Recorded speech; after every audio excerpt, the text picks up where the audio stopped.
มากลับมาคืนสายแต่งเฮาจะมาแต่งแถวนี้ก่อนเอาทางเดิมให้มันแล้วก่อนเนาะให้รู้จักก่อนว่ามันแม่นหยังอันนี้ above heater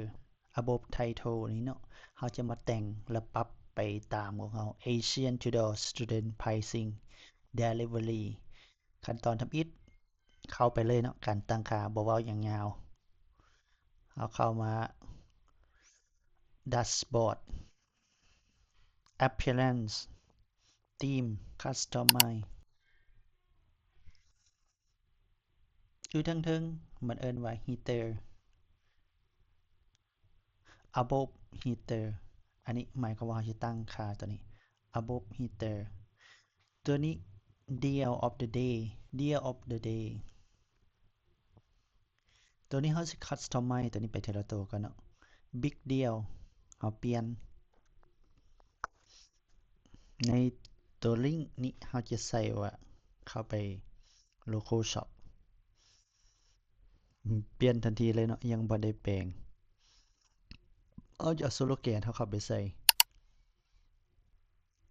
ตัวนี้เขาก็ปรับใส่ได้เนาะอันนี้ day text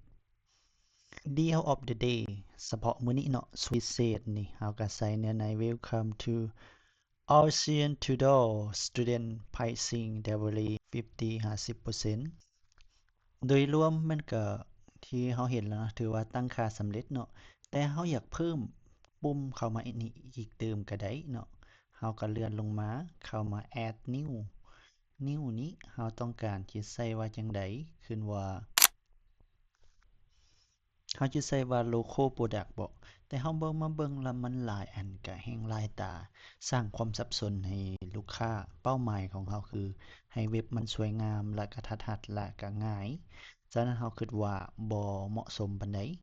แต่คันหากว่าในอนาคตมันมีหยังเปลี่ยนแปลงเราก็สามารถใส่ได้หลังจากเฮ็ดแล้วเราก็ต้องกดเซฟเพื่อบันทึกไว้ Student Pricing Delivery ส่งฟรีบัดนี้เรามารีเฟรชเบิ่งเนาะว่ามันสิเป็นแนวใดอย่างเกี่ยวกับ Big Deal Offer เราจะมารีเฟรชเบิ่งนี่มันก็เป็น Student Pricing Delivery Day เฉพาะมื้อนี้นี่ก็เริ่มงามเลยเราก็เริ่มมาละตอนนี้เราก็ตั้งไปละแล้วคลิปต่อไปเราจะมาเริ่มตั้งอันทางรูมนี้เนาะ